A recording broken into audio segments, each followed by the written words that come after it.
Docks Marine opens 7 days a week from 8 to 5. Sales, rental, service, all in one place. It's at Docks Marine, 5803 Eichard Ridge Road. Good evening and welcome. This is the WHKY News for Thursday, August 22nd. I'm Ralph Mangum. The WHKY News is on over-the-air TV every weekday on channel 14.2, or if you'd rather, you can find us online at WHKY.com and on our YouTube channel. In today's top stories, a ribbon cutting was held at a Burke County hospital. WHKY's Arianna Mack was there.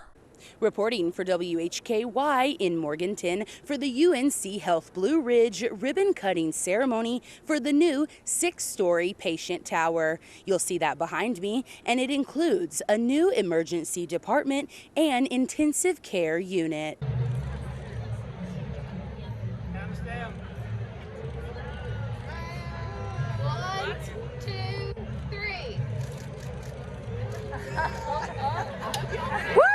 The 220,560 square foot addition means the emergency department is triple the size of the old one, and the ICU nearly doubles the number of rooms available for critically ill patients from 16 to 30 beds. Hi, my name is Kathy Bailey. I'm the president and CEO of U.N.C. Health Blue Ridge, and this is a monumentous occasion to open a brand new emergency department and intensive care unit that takes the care of this community into the future and beyond.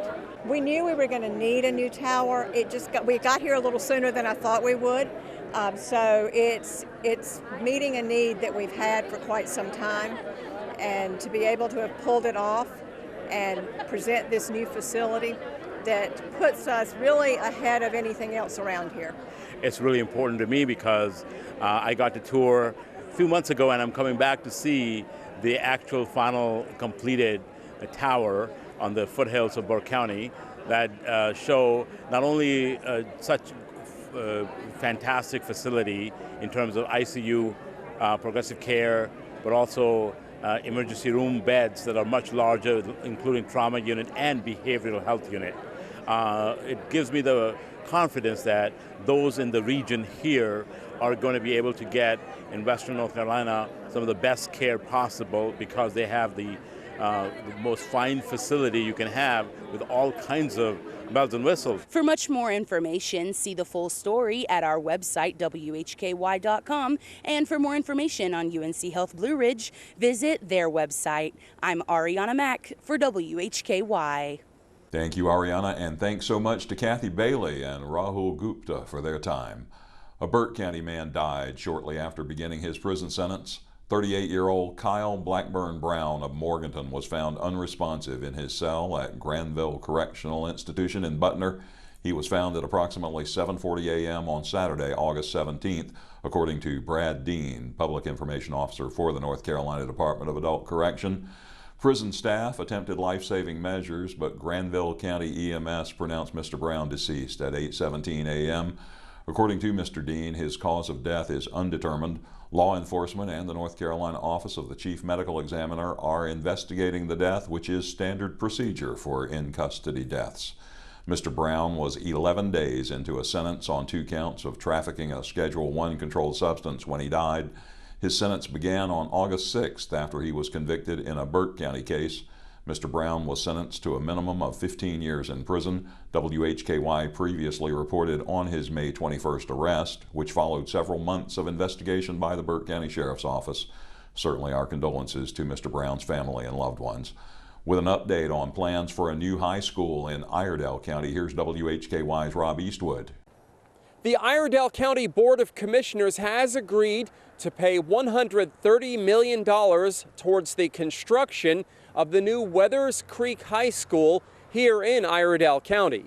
According to a published report in the Iredell Free News, the Iredell Statesville school system requested approximately $152 million for construction, site work, furnishings, and other necessities associated with building the school, which is planned for 114 acres off Overcash Road.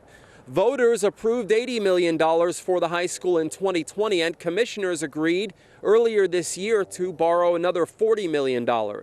During a special board meeting on Tuesday afternoon, Vice Chairman Bert Connolly told Iredell Statesville Schools Superintendent Jeff James and other district representatives that the county would draw down an additional $10 million from its fund balance for the project. The $130 million will not cover the cost of athletic facilities, including sports fields and concession stands. Post-pandemic estimates for the project were in the $190 million to $200 million range. According to the published report, commissioners have been critical of the school board for not starting the project after the 2020 bond referendum.